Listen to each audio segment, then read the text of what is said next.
मैं यह शादी नहीं मानती। शादी में दोनों की मर्जी शामिल होती है। अभी भी वक्त है। मुझे एयरपोर्ट पहुंचा दो और मेरे लंदन जाने का इंतजाम कर दो।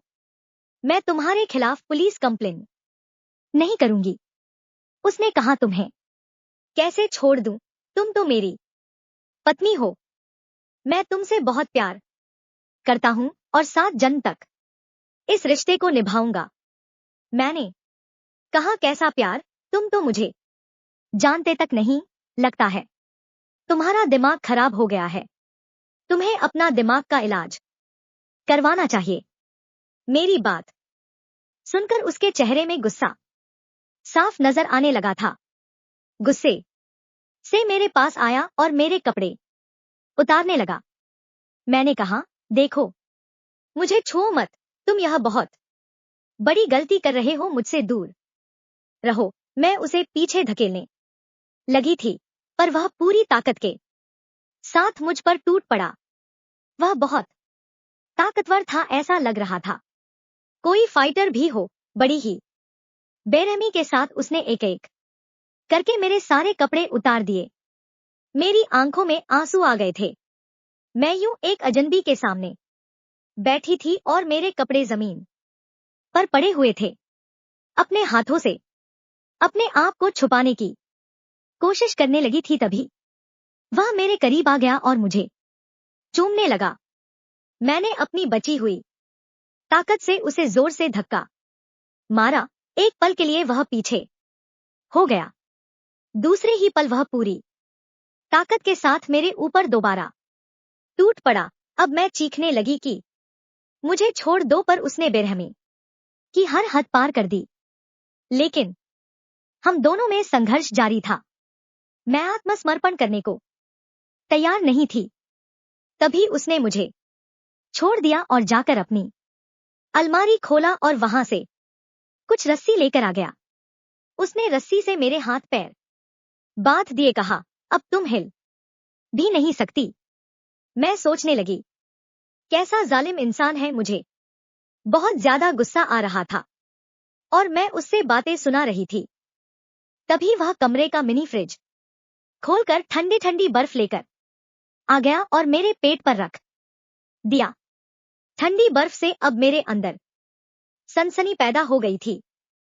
मैं छटपटाने लगी। मैं चिल्लाने लगी कि इसे हटाओ। मेरी हालत खराब हो रही थी। डर से, ठंड से मैं कांपने लगी थी। मेरी आंखों में आंसू आ गए थे और अब मैं बिल्कुल शांत हो गई थी। उसने वह बर्फ मेरे शरीर से हटा दिया और फिर मेरे करीब आ गया और मुझे चूमने लगा था, पर मैं कोई रिएक्शन नहीं दे रही थी। बिल्कुल पत्थर की बन गई थी। वह मुझे चूम रहा था और मैं लाश बनी पड़ी थी। उसने मेरी आंखों में देखा। मैंने आंखों आंखों से बताने की कोशिश की, ऐसा मत करो। तभी उसने मुझे छोड़ दिया। मेरे हाथ पांव खोल लिए और मुझे कपड़े दे दिए। फिर मेरे पास आ गया और कहा, मैं तुमसे प्यार करता हूं। तुम्हारे साथ कोई गलत काम नहीं कर सकता। तुम्हारी मर्जी के खिलाफ मैं यह नहीं करूंगा, लेकिन बहुत जल्द तुम इसमें हाँ कर दोगी। यह कहकर वह कमरे से बाहर चला गया था। मैंने जल्दी से अपने कपड़े पहन लिए। मैं भगवान को याद करने लगी कि मेरी इज्जत बच गई। इस इंसान को मैं पति के रूप में कभी स्वीकार नहीं कर करूंगी, लेकिन वो आदमी मेरी इज्जत ले सकता है। मुझे हर हाल में अपने आप को बचाना होगा। अगली सुबह जब मैं उठी तो वह आदमी कहीं नहीं था। उसका नाम वीरेन था। मुझे लगा यही मौका है, शायद मैं यहां से बचकर निकल सकूं। पर बिल्डिंग से निकलना तो दूर, मैं इस फ्लोर से ही निकल नहीं पाई। बाहर बंदूक लिए सिक्योरिटी गार्ड खड़े थे। मुझे देखते ही कहा कि आप इस फ्लोर से बाहर नहीं निकल सकती।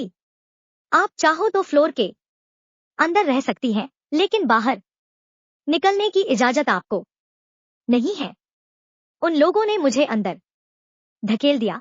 मैं पूरे फ्लोर में अकेली थी। मुझे लगा शायद मैं बालकनी से बचकर निकल सकती हूँ, पर मैं बालकनी में पहुंची तो 8वां फ्लोर था। वहां से कूद पाना नामुमकिन था। मैं छटपटाने लगी थी। घर पर किसी तरीके का कोई डिवाइस नहीं था। मैं किसी के पास मदद के लिए सिग्नल नहीं भेज सकती थी। रो रो कर मेरा बुरा हाल था।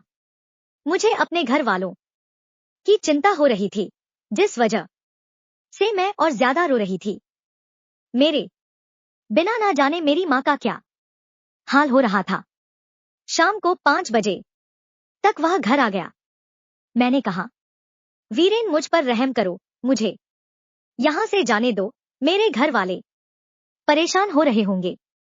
उसने कहा, मैं तुम्हें यहां कैद करके नहीं रखना चाहता। जिस पल तुम मुझे अपने पति के रूप में स्वीकार कर लोगी, इस पल से तुम आजाद हो जाओगी। तुम्हें मैं तुम्हारे घर पर भी लेकर जाऊंगा। मैंने कहा, देखो, मैं लंदन जाने वाली थी। तुमने मेरा फोन भी तोड़ दिया। मैंने अपने दोस्त को मदद के लिए मैसेज भी की थी। इसमें मेरी माँ बहुत रो रही होगी। अगर उन्हें कुछ हो गया तो प्लीज। उसने कहा, कल तुम्हें तुम्हारी माँ के पास लेकर जाऊंगा। बस आज दुल्हन बने मेरे लिए इंतजार करना। मैं जो चाहता हूं मुझे दे देना। कल तुम तुम्हारी माँ के पास होगी। मैंने कहा, तुम जो चाहते हो वो मैं तुम्हें कभी नहीं दूंगी। मैं तुमसे प्यार नहीं करती। वो अचानक ही मेरे करीब आ गया। कहने लगा, तुम मुझसे प्यार जरूर करोगी, कहकर मेरे होठों को चूमने लगा। वह बेकाबू होने लगा था और मैं बिल्कुल वहां शॉक्ड खड़ी थी। मुझे यहां से हर हाल में आजाद होना था। मैंने कहा, वीरेन, रुक जाओ, मुझे बात करनी है। वो मेरी तरफ देखने लगा। मैंने कहा, मैं लंदन जाने वाली हूं।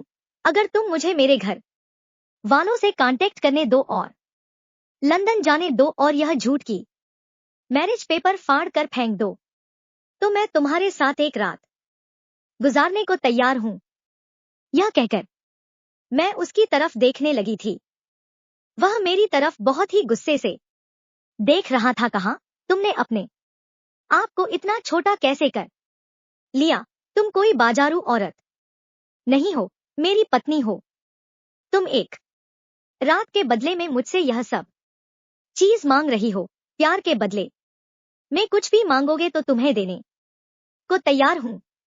अगर तुम्हारे साथ एक रात गुजारना ही होती तो तुमसे शादी क्यों करता? उस वक्त तुम्हारे साथ गलत काम कर लेता। कल रात भी मैंने तुम्हें छोड़ दिया था।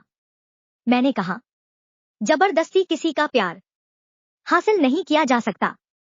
उसने कहा, जबरदस्ती कहाँ किया? मैंने कहा, तुम मुझे किडनैप करके यहां लेकर आए हो, यहां कैद करके रखा है। यह जबरदस्ती नहीं है तो क्या है? तुमने मेरा करियर खराब कर दिया। उसने कहा, करियर खराब किया है तो मैं बना भी दूंगा। मुझे प्यार देकर तो देखो मैं तुम्हें क्या देता हूं। मैं आईटी कंपनी का मालिक हूं। तुम्हें टेक्निकल ऑफिसर बना दूंगा। लंदन में जितना कमाने वाली थी उससे ज्यादा कमाओगी। मैंने कहा, हो सकता है तुम बहुत रईस हो, पर पैसे से सब चीज नहीं खरीदी जा सकती।